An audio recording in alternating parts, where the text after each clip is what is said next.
नमस्कार, द फ़िल्मी क्यूएनए में आपका बहुत-बहुत स्वागत है, जहाँ पर हर शनिवार या रविवार हम आपके सवालों के जवाब देने की कोशिश करते हैं। दोस्तों, अगले क्यूएनए में आपके जो भी सवाल होंगे, आप इसी वीडियो के कमेंट सेक्शन में मेंशन करिएगा। बहरहाल चलिए लेते हैं आज के दिन के अपने पहले कमेंट को। दोस्तों, पहला जो कमेंट है वो है राज गेमिंग जी का। राज जी लिखते हैं, "Suriya is a exceptional actor without a doubt and if a director present him with the right script and the character, he has the ability to deliver outstanding performances.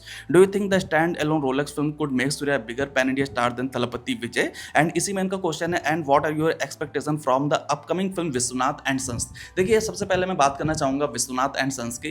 Film के director है वेंकट तुरे, जिनकी last की दोनों जो फिल्में थी वो पर्सनली मुझे काफी पसंद आई। फिर चाहे वो लकी भास्कर की बात करें या फिर धनुष के साथ इनकी जो मूवी आई थी बात थी, और इसी वजह से मैं इस डायरेक्टर के नेक्स्ट प्रोजेक्ट को लेकर काफी कॉन्फिडेंट हूँ। और जिस तरह से फिलहाल फिल्म का अभी तक का मटेरियल निकल कर आया है, उसको देखने के बाद मुझे ऐसा लग रहा है कि हाँ, फिल्म की जो टोन है वो काइंड ऑफ पॉजिटिव सेट हो चुकी है, और ये जो फिल्म है एक feel good heart warming type की फिल्म निकल के आने वाली है। जैसा कि मोहनलाल की हम सभी ने मूवी देखी थी, हृदय वर्गम करके जो नाम था, उसी तरह की मुझे ये फिल्म फील हो रही है। सो मुझे ऐसा लग रहा है कि जो फिल्म है बॉक्स ऑफिस पर चलेगी। हालांकि करप्पू जितनी बहुत बड़ी बॉक्स ऑफिस सक्सेस के तौर पर टर्न आउट नहीं हो सकती, लेकिन मुझे ऐसा लगता है कि 120 करोड़ से 150 करोड़ के बीच भी अगर ये फिल्म बिजनेस करती है तो ये फेयर इनफ होगा, और सूर्या के लिए एक सक्सेसफुल वेंचर के तौर पर इस फिल्म को माना जाएगा। बहरहाल इसी में इनका दूसरा क्वेश्चन ये था कि अगर रोलेक्स पैन इंडिया पर सक्सेस हो जाती है तो क्या सूर्या थलपति विजय से बड़े स्टार माने जाएंगे? देखिए, ये मैं नहीं मानूंगा, क्योंकि देखिए थलपति विजय जो हैं वो उस लीग में आते हैं जिसमें एमजीआर और रजनीकांत जैसे एक्टर का नाम शामिल है। तो फिलहाल उस लीग के पास जाना थोड़ा सा फिलहाल मुश्किल है, लेकिन हाँ, इतना मैं कह सकता हूँ रोलेक्स जो है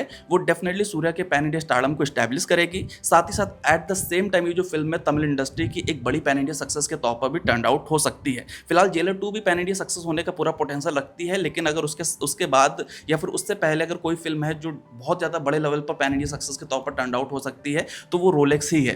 बहरहाल इसमें एक और क्वेश्चन ये है कि सूर्या एंड हाँ, ये सारी बातें तो हो चुकी हैं कि Suriya is the exceptional actor without a doubt, तो इसमें कोई क्वेश्चन है नहीं। So yeah you are totally right Raj gaming भाई, बिल्कुल सही बात। सूर्या एक बेहतरीन एक्टर है जिनकी मास बेल्ट से लेकर क्लास ऑडियंस के बीच में अच्छी खासी पकड़ है। सो डेफिनेटली मतलब सूर्या एक बेहतरीन एक्टर है, और मुझे ऐसा लगता है कि यहाँ पर जब थलपति विजय के जाने के बाद जो गैप है, सूर्या उस चीज को बहुत अच्छे से फिलअप कर सकते हैं। खैर, अगला जो कमेंट है वो अपने इमकान अहमद जी का।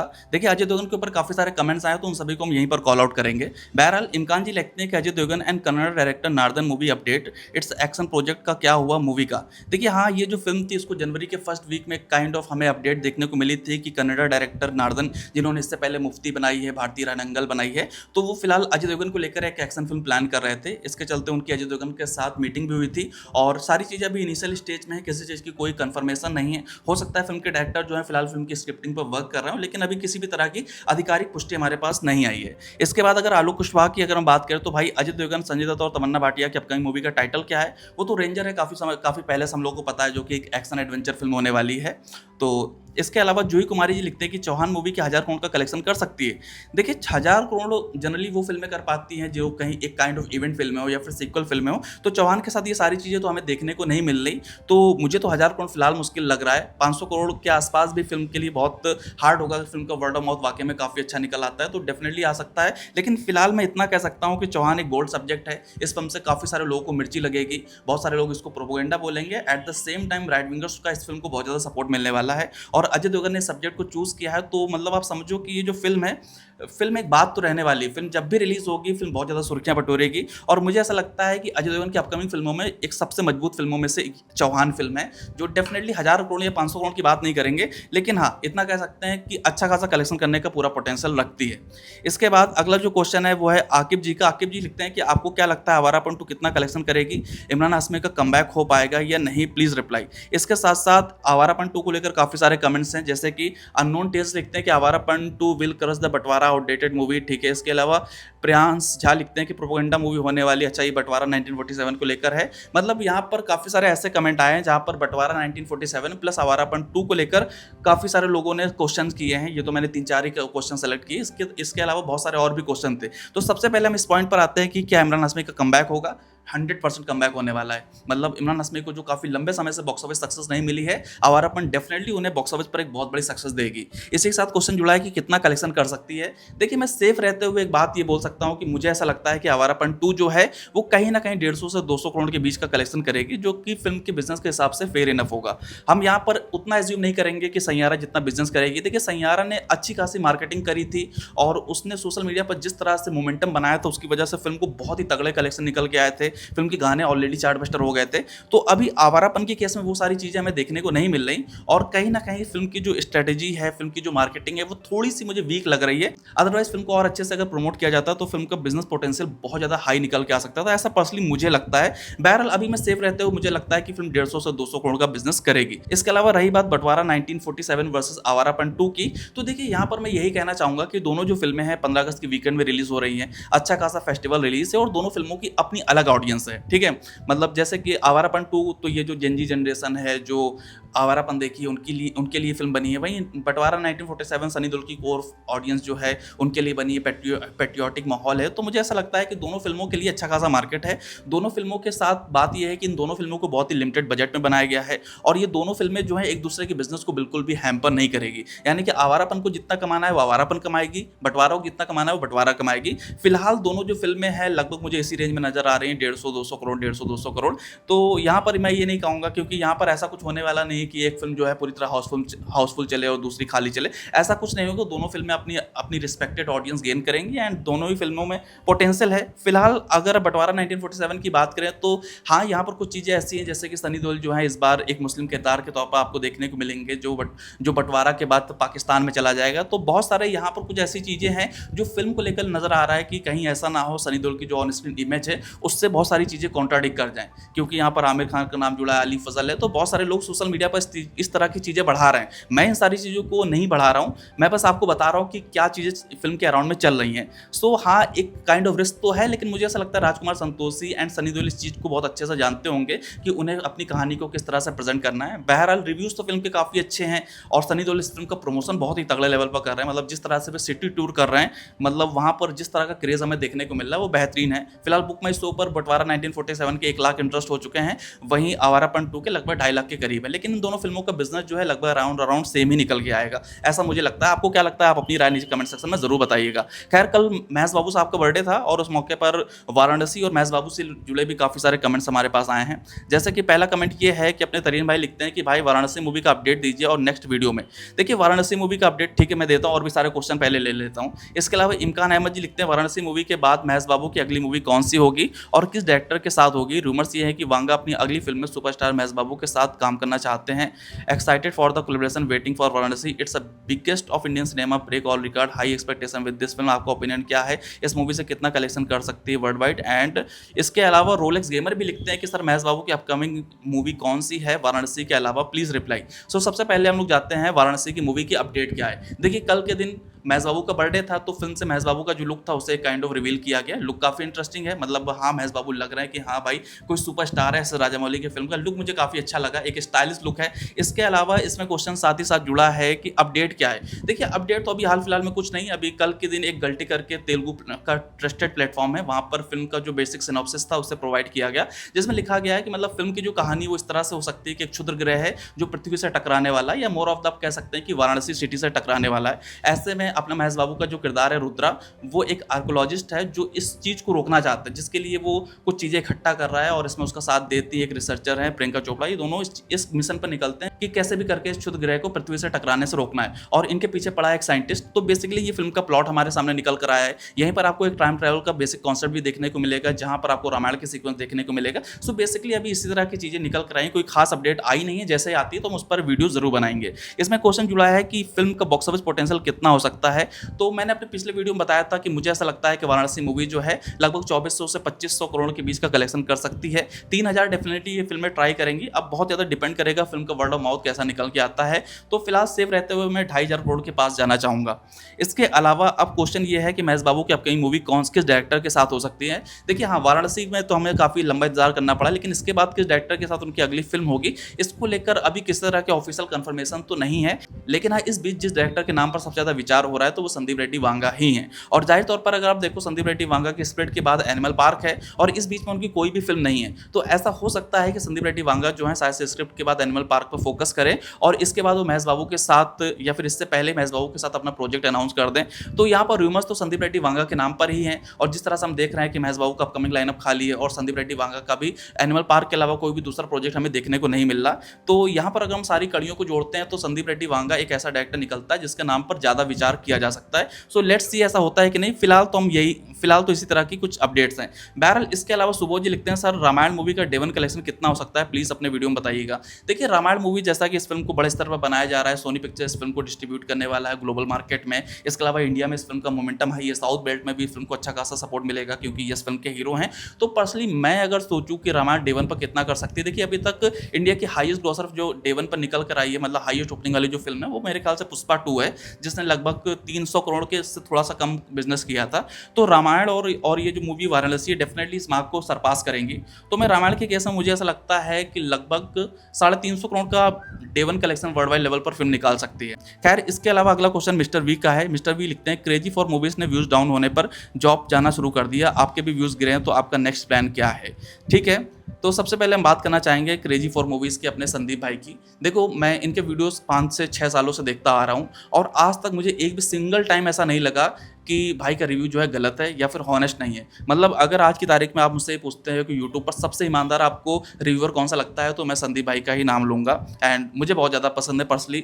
और हाँ मैं मानता हूँ कि जितना उनके वीडियोज़ को स्पेशली ड्यू मिलना चाहिए उतना उनके वीडियोज़ को रिव्यूज़ वगैरह नहीं आते, तो आने चाहिए। फिलहाल उन्होंने जॉब जाना शुरू कर दिया और मैं अगर अपनी बात करूँ तो मैं अपना थोड़ा दूसरा सेटअप कर रहा हूँ। मैं थोड़ा मैं इससे पहले एक काम करता था ड्रॉप शिपिंग का, जहाँ पर मैं चाइना से यूएसए में अपने प्रोडक्ट को बेचता था, लेकिन कोविड के बाद मेरा वो जो बिजनेस था वो पूरी तरह से फेल हो गया था। तो फिलहाल अब ड्रॉप शिपिंग तो डेड हो चुकी है, तो मैं ऑनलाइन सेलिंग का कुछ सोच रहा हूँ। मैं रहता हूँ कानपुर में, तो यहाँ पर काफ़ी सारी अपॉर्चुनिटीज़ हैं लेदर प्रोडक्ट की, तो मैं उन्हीं सारी चीज़ों को इकट्ठा करके ऑनलाइन सेलिंग पर अपनी कंपनी स्टैब्लिश करने की कोशिश कर रहा हूँ और उसी में लगा हुआ हूँ। और रही बात चैनल की, तो देखो चैनल को लेकर मेरा प्लानिंग ये है, आगे एक और क्वेश्चन है तो मैं यहीं पर टैकल कर लेता हूँ कि मतलब भाई ने पूछा है कि आगे चैनल को लेकर क्या सोचा है। तो देखो चैनल को लेकर मैंने कुछ सोचा नहीं, काम तो डेफिनेटली करेंगे। इस समय फिलहाल इंस्टाग्राम पर एक्टिव हो गए हैं, तो इंस्टाग्राम पर देखो व्यूज़ तो काफ़ी अच्छे आ रहे हैं। मतलब मेरी एक सीरीज़ है लास्ट 24 घंटे में इंडियन सिनेमा में क्या हुआ, उस सीरीज़ को बहुत अच्छे व्यूज़ मिल रहे हैं और फॉलोवर्स भी काफ़ी अच्छे से बढ़ रहे हैं, तो इंस्टाग्राम पर एक्टिव हो चुके हैं। सेकंड चीज़ ये चैनल है और दूसरा एक चैनल है फिल्मी वाणी रिव्यू करके जो आप देखते होंगे।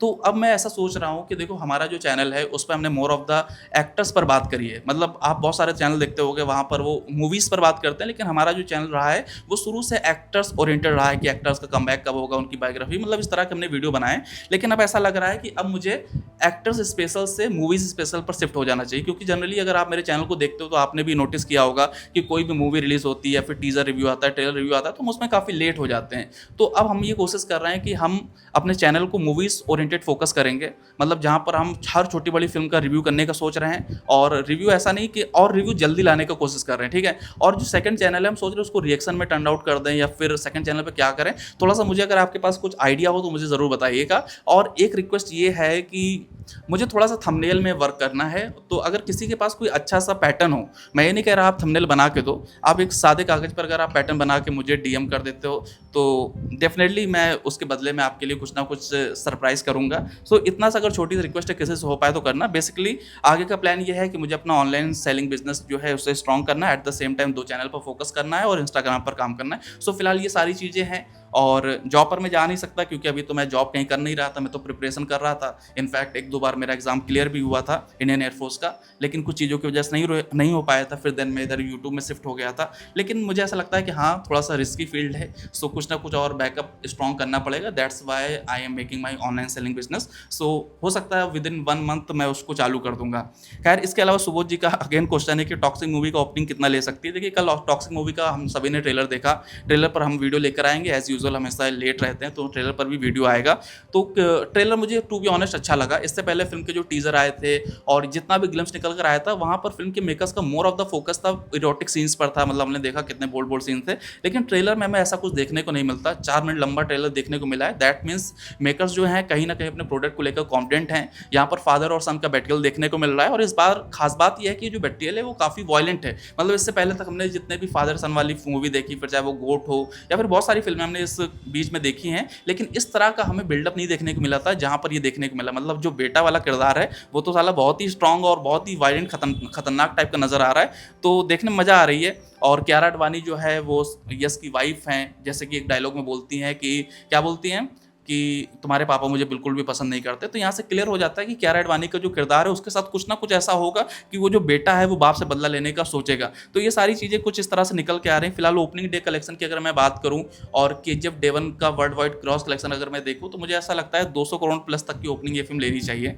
फिलहाल मुझे ऐसा लग रहा है, Day 1 की बात कर रहा हूँ। इसके अलावा अनिल जाट जी का क्वेश्चन ये है, आदित्य धर ने एक ट्वीट में प्रभास को लेजेंड बोला था, तो क्या हो सकता है कोलैब? हाँ देखिए, आदित्य धर को लेकर बार बार ऐसा कहा जा रहा है कि मतलब अभी पूरी तरह से उस चीज़ को क्लियर नहीं किया गया, लेकिन बार बार इस तरह की अपडेट आ रही हैं कि धुरंधर के बाद आदित्य धर का एक बड़ा कोलैबोरेशन साउथ के एक बड़े स्टार के साथ होने वाला है, एंड ये स्टार प्रभास ही हो सकते हैं, ऐसा हम लोग उम्मीद कर रहे हैं। सो अगर होता है तो अच्छी बात होगी। फिलहाल चांसेस 50-50 तो फिलहाल नजर आ रहे हैं कि हाँ आदित्य धर के साथ ऐसा हो सकता है। बाली कुमार जी लिखते हैं कि राम पोथी कमबैक कर पाएंगे। फिलहाल राम पोथी ने अपने नेक्स्ट फिल्म में खुद ही ये डिसीजन लिया है कि वे फिल्म को डायरेक्ट करेंगे, प्रोड्यूस करेंगे। इनफैक्ट फिल्म की कहानी भी उन्होंने लिखी है, और इनकी जो लास्ट फिल्म थी वो जो आई थी, नाम मुझे मैं थोड़ा सा मिस कर रहा हूँ, आंध्रा किंग तुलुका, तो उस फिल्म को भी लोगों ने रिव्यू अच्छे दिए थे। हालांकि बॉक्स ऑफिस पर वो फिल्म नहीं कमाई कर पाई थी।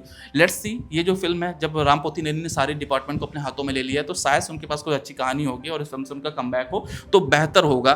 तो 50-50 चांसेस हैं, कुछ कह नहीं सकते कि राम पोथीनेनी का कमबैक होगा कि नहीं होगा। इसके अलावा महाकाल का बेटा लिखते हैं कि गोपीचंद की दो मूवी आ रही हैं। जी हाँ, एक वी वेंकट के साथ आ रही है और एक अपनी वो मूवी आ रही है भारतवर्षा। और इसमें से कौन सी मूवी हिट होगी? देखो, भारतवर्षा को लेकर एक्सपेक्टेशन ज़्यादा है, क्योंकि मैं मोर ऑफ द डायरेक्टर पर बहुत ज़्यादा विश्वास रखता हूँ। गाजी अटैक फिल्म डायरेक्टर है, तो मुझे ऐसा लगता है कि हाँ, इस फिल्म से गोपीचंद को डिसेंट सा सक्सेस मिल सकता है। अब मैं ये नहीं कह रहा हूँ कि ये फिल्म 300-400 करोड़ कमाएगी, ऐसा मैं नहीं कह रहा हूँ। जिस तरह से लैनी ने डिसेंट सक्सेस हासिल करी, उसी तरह से गोपीचंद स्टार ये फिल्म भी डिसेंट सक्सेस ले सकती है।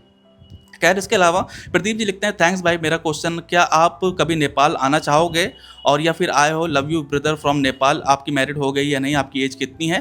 तो thank you so much Pradeep भाई, और नेपाल में डेफिनेटली आना चाहता हूँ। इस बार अभी हम लोग गए थे, स्पीति घूमने गए थे, और अगला जो टारगेट है, हम लोग पोखरा जाना चाहते हैं। मतलब मेरा जो फ्रेंड सर्कल है, पोखरा जाने की कोशिश है, और हाँ बिल्कुल आना चाहेंगे। बहुत सुना है कि बहुत खूबसूरत जगह है, पशुपतिनाथ आना चाहेंगे। तो ये सारी चीज़ें हैं, डेफिनेटली नेपाल तो आना ही है भाई। और आपकी मैरिड अभी मेरी नहीं हुई फिलहाल, हो सकता है मोस्ट प्रोबेबली इस साल के अंत तक या फिर अगले साल तक शादी हो जाएगी। एज मेरी 29 है।